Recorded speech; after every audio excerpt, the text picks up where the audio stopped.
trying to start again with just my children and my wife.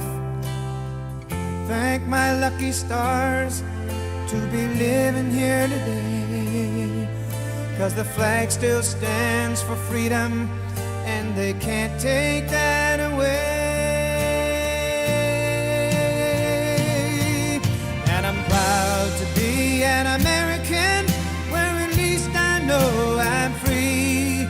And I won't forget the men who died, who gave that right to me. Mr. Snow, so what branch of the military were you in? I served in the Kentucky Army National Guard, which is a branch of the U.S. Army. So how long were you in that branch? I signed up for a 6-2 contract, 6 years active, 2 years inactive. So what would you say some of your experiences were like while going through training and stuff like that? I would say one of the biggest things and experiences I got through the military was diversity. I came from kind of a small Kentucky farming town, and I got to meet guys all over the United States, all over the world. And I also got to travel the world a little bit, so I did get to go to a couple different countries. So I found that a pretty good experience. All right, so I served in the United States Air Force from 1981 to 1985. Now, the Bengals' first Super Bowl appearance was in 1981. I was stationed in North Pole, Alaska. I got to see the game. It was live, but I was with none of my family, and I was stationed at an Air Force base in Alaska that winter the temperature dropped to 58 below zero. That was so cold that you can throw a cup of coffee, and by the time it hit the ground, it was frozen pebbles.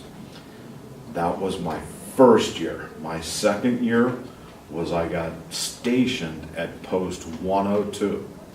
The Russians kept flying over our airspace to see how fast we would get into position to force them back into their own airspace.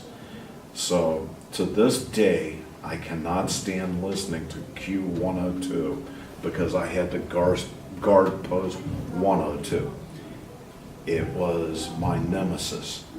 You would. Here we go. So what branch of the military were you in?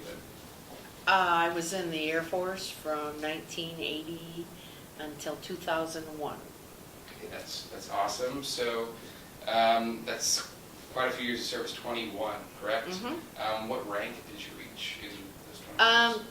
I made it to E7, which in the Air Force is Master Sergeant. That's awesome.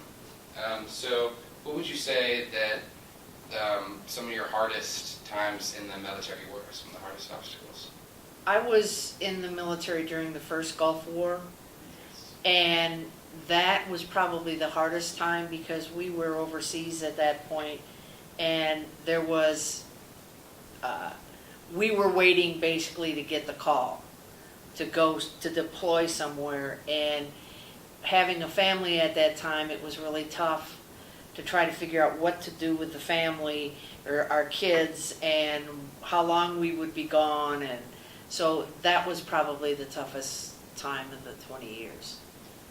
That sounds pretty hard. So what would you say overall that the biggest life, I guess, thing that you learned, like the biggest thing you can take out of joining the military into regular life? Teamwork. I think teamwork is something that you've got to have it in the military. I worked with a lot of different people over those 20 years, and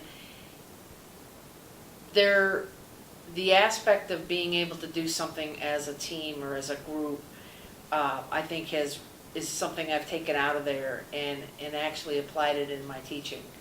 That we do a lot of team things here, and I try to do a lot of team things in my classroom too.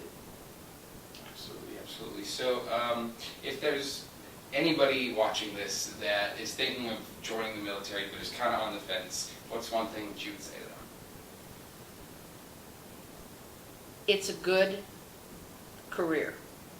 If you have something specific that you want to do, I'm gonna put in a plug for the Air Force because the Air Force is more on a technical side. So if you wanna get into computers and satellites and space, there's a lot of different careers that you can pick that roll over into the sector, into the public sector, private sector. And I'm proud to be an American, where at least I know I'm free. And I won't forget the men who died, who gave that right to me. And I gladly stand up next to you and defend her still today. Yes, what the hell do you think we're sitting here like I love this land. God bless.